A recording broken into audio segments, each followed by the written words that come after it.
The Odd Pod. Odd Pod. A man has revealed that he's really looking forward to the live music scene starting up again so he can get back to going to gigs, filming them on his phone and then watching them again later when he gets home and goes to bed. I just really miss it, said Simon Williams, no relation. That feeling of falling into bed, your arm aching from holding up your phone all evening and watching a tiny, poorly filmed version of everything you missed that evening because you were focused on keeping your phone steady. He did admit that it wasn't the perfect way to experience a gig. I don't know, you do pick up things other people in the audience say, like, put your flipping phone down, you idiot. But that just adds to the authenticity of the recording. It's like you were really there. He revealed that he'll be first in the queue for tickets when gigs return.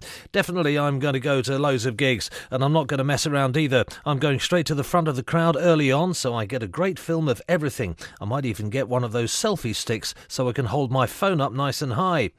It's understood that Simon's local hospital has received updated guidelines on how to remove someone's phone from their backside. And in other news, the leader of Leeds City Council has been sent a postcard with a photo of his own face used as a stamp. The picture of James Lewis was franked by Royal Mail, an official mark to show that postage doesn't need to be paid. This suggests someone at the post depot will have looked at the Leeds United fan's photo, thought nothing of it and gave it the all clear. Sharing the delivery on Twitter, Councillor Lewis said, "A resident has stuck a small picture of my face where a postage stamp should go on a postcard, and Royal Mail have franked and delivered it to me." His followers cracked plenty of jokes, with one saying, "Now, according to some arcane rule, James is now the ruling monarch." One suggested I'd make him the King of Leeds at the very least, while another said his face now counted as legal tender. Another Twitter follower said, "Bit worried James Lewis might be summoned to the palace for involuntary treason, but first-class response from Royal Mail, well done." Someone pointed out that very technically using his photo in this way could be an offence under Section 65, the Fictitious Stamps Act of the Post Office, 1908.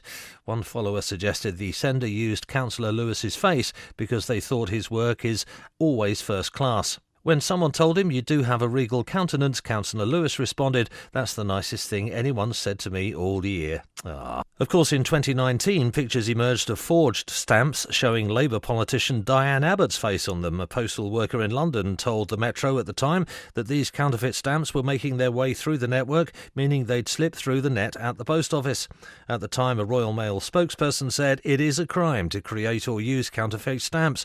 Royal Mail takes the necessary steps to protect stamp revenues, which help fund the Universal Postal Service, which serves the UK's 30 million households and businesses." The Odd Pod. Odd Pod. And don't forget, the Odd Pod is available to download wherever, whenever you want from Facebook, Twitter and Spotify. Or you can subscribe for free at manxradio.com.